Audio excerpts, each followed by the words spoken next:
It just happened. For the first time in 50 years, North America's trade order has cracked and the shock wave is global. In an unprecedented move triggered under Donald Trump's watch, supply chains are freezing, allies are breaking rank, and ordinary people are paying the price. This isn't rhetoric, it's damaged. So how did one decision push an entire continent to the brink? Stay with us because what happens next rewrites the rules forever.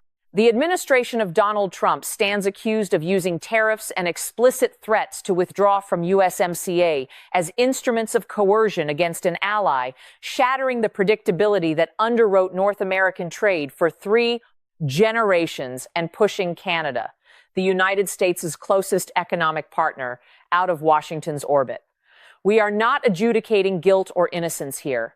We are establishing a fact pattern. A strategic boundary has been crossed. This was not announced with ceremony. There was no transition plan, no phased guidance, no public accounting of social impact. What arrived instead was uncertainty delivered at speed without guardrails. And markets reacted before governments did. Companies froze capital spending. Farmers refused to sign forward contracts. Logistics managers stopped committing capacity. The system went still. I have covered crises for decades. Financial crashes, constitutional confrontations, wars that began with confident briefings and ended with silent ledgers. It is difficult even for me to recall a moment when a foundational trade framework was placed in doubt so abruptly without a roadmap for those expected to live with the consequences. I have never seen an ally pressed into this corner while being told publicly that the risks were trivial. The evidence is not theatrical. It is procedural. No official notice laying out contingencies. No cross-border coordination on timing. No labor or agriculture impact assessment released alongside the threats. Instead, a posture of dismissal questions waved away as technicalities, concerns treated as noise. The message, delivered with familiar irony, was that disruption would be brief, manageable, someone else's problem. But systems do not respond to tone. They respond to signals. The signal here was instability. And instability spreads. Manufacturers delayed tooling upgrades. Rail operators held slots open and then closed them. Grain handlers watched bids evaporate. Wheat, the quiet backbone of continental food security, became a barometer of fear. When farmers cannot price the next harvest, when mills hesitate to book supply, when bakers hedge against shortages, the shock is already moving from spreadsheets to kitchens. This is why the charge matters. It is not about a single tariff line or a negotiating tactic. It is about how power was exercised and over whom. The people who sign threats do not miss a paycheck when contracts stall. The people who absorb the stall do. The asymmetry is the story. I want to be precise. No one claims the law forbids pressure in trade. What is alleged is something narrower and more serious. That pressure was applied without regard for predictability, without safeguards for those downstream, and with open contempt for the warnings offered by the very institutions designed to prevent cascading harm. That is the breaking point. This charge is not aimed at a policy choice. It is aimed at the way a nation treats the people who live inside the systems it destabilizes. From this point forward, the question is no longer what was alleged. The question is how consequences were distributed and to whom. At the top of the decision chain sits Donald Trump, exercising authority in a highly centralized manner. Trade, in this framework, is not treated as an ecosystem to be stabilized, but as a lever to be pulled. Concerns raised by lawyers, regulators, and supply chain specialists are brushed aside in public remarks, often with irony, sometimes with open disdain.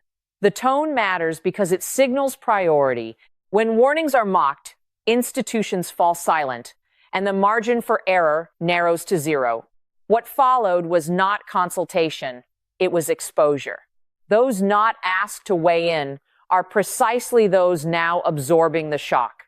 In Canada, farmers who plan a year in advance suddenly faced blank price sheets. Factory workers watched production schedules thin, then pause. In the United States, auto workers confronted uncertainty as cross-border components stalled. Consumers felt it in smaller but relentless ways. Volatile prices, thinner shelves, longer waits. Taxpayers finally inherited the risk, the cost of emergency fixes, subsidies, and stopgaps that arrive after disruption has already taken hold. I have seen this pattern before. It is unsettling even for me how quickly responsibility evaporates as decisions move upward. I have never seen a moment when so many downstream actors were told implicitly that the damage was acceptable, temporary, or exaggerated. For the people living inside the system, there is nothing abstract about it. Contracts are missed, shifts are cut, savings are tapped to bridge uncertainty that has no end date. This is the imbalance at the heart of the crisis. The person who signs the order does not lose a paycheck when markets recoil. Income does not stop. Benefits do not lapse. The calendar remains predictable. But for those who live by harvest cycles, by weekly schedules, by just-in-time logistics, predictability is the asset. Remove it, and the loss is immediate. Evidence of that imbalance is visible without rhetoric. Orders deferred, hiring frozen, capital expenditures shelved. Banks tighten terms not because of ideology, but because risk has become incalculable. Families delay decisions, homes, education, retirement, because the future cannot be priced. This is how instability moves from policy to daily life. The most corrosive effect is psychological. When power is exercised without visible accountability, trust drains from the system. People stop believing that rules protect them. They stop planning. They stop investing in the future. That withdrawal compounds the damage far beyond the initial shock. This is not a debate about toughness. It is a test of responsibility. In a democratic system, authority is meant to travel with obligation to anticipate harm, to mitigate it, to answer for it. Here, obligation lagged far behind authority. In every democracy, power must answer for its effects. Here, responsibility failed to keep pace with power. For many people, supply chains sound distant and technical, but in real life, a supply chain is simply how everyday goods reach ordinary families. When those chains are shaken by political decisions, the effects do not stay in boardrooms. They arrive at kitchen tables. Let's slow this down. Take a car sold in the United States. Some parts are made in Canada. The car is assembled in an American factory. Certain components are then shipped back to Canada for finishing before returning to the U.S. for sale. This system exists because it works.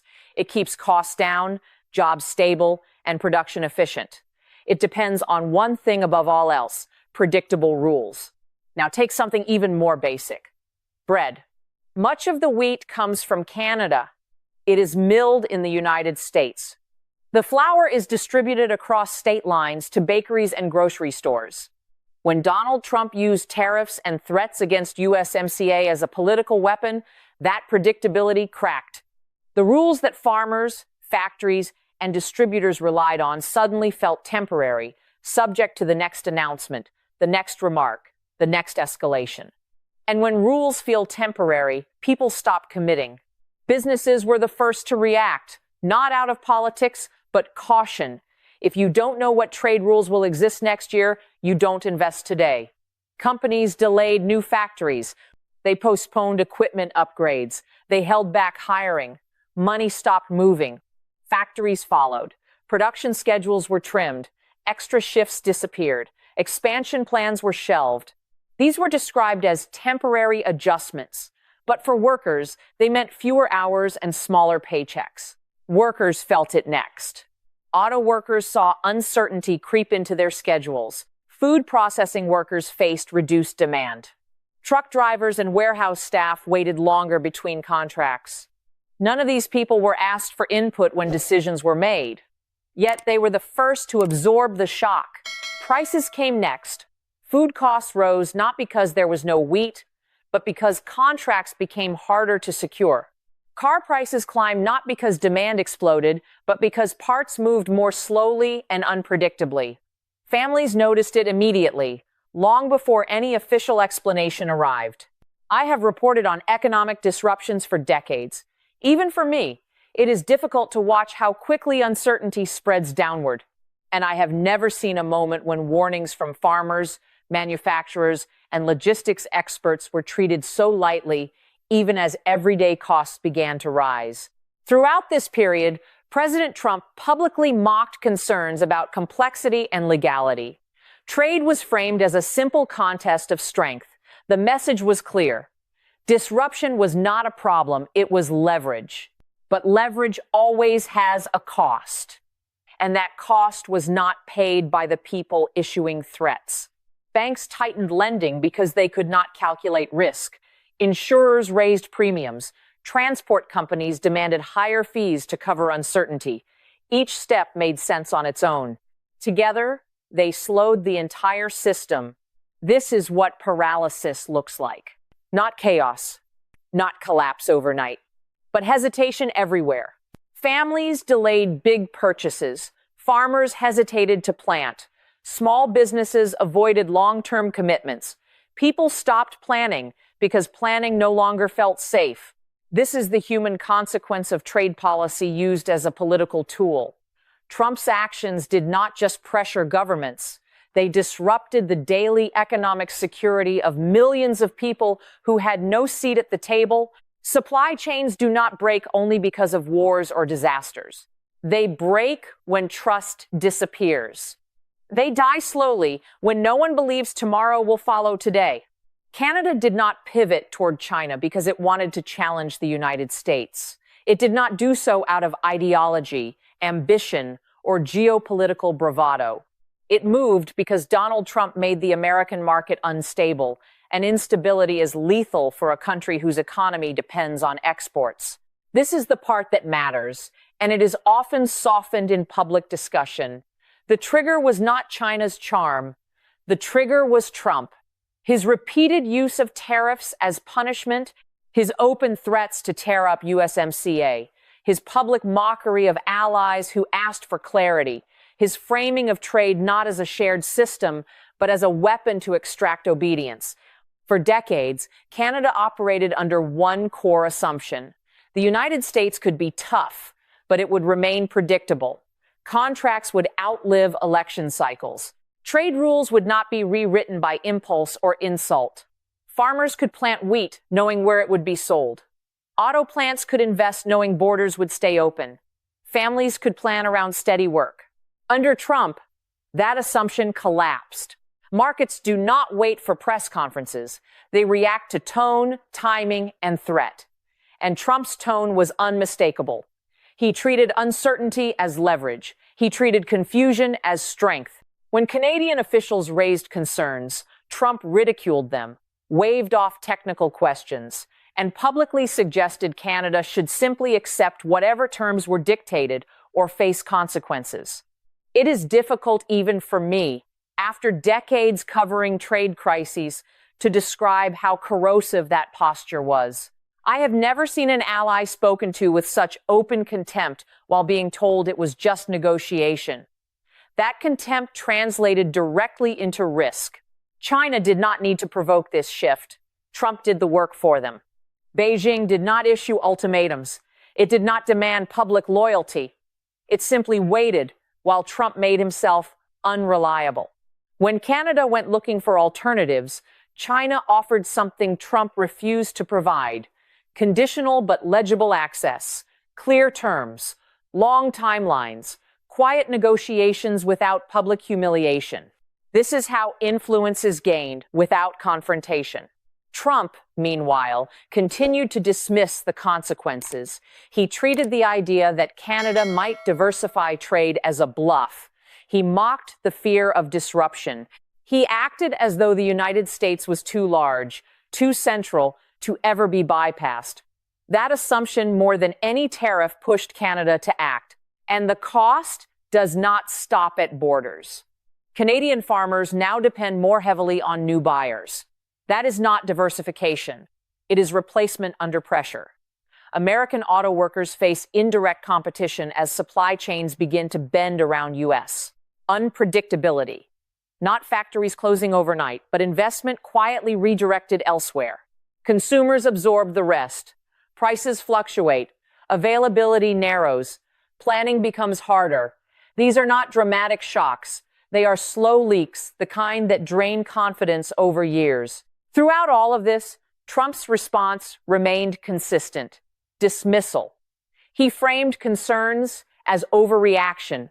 He treated trade partners as if they had no viable alternatives. He confused dominance with indispensability. But allies do not leave because they want to. They leave because staying becomes dangerous. When Trump turned trade into a tool of personal leverage, he forced partners to ask a simple question: what happens to us if the rules change tomorrow? Canada answered that question not with speeches, but with action. This is not betrayal. It is survival. And history is unforgiving on this point. Great powers do not lose influence when rivals grow stronger. They lose it when allies stop trusting them. Some damage cannot be rolled back. It does not wait for the next election cycle. It does not heal when the cameras turn away. It settles in. And in this case, the damage is already structural. First, what cannot be reversed? Trust has been wounded. Not bruised, wounded. Markets learned that rules could be bent without warning. Allies learned that commitments could be treated as props.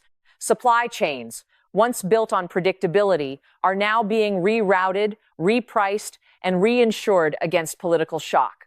I have covered crises for decades, and it is difficult even for me to accept how quickly this happened.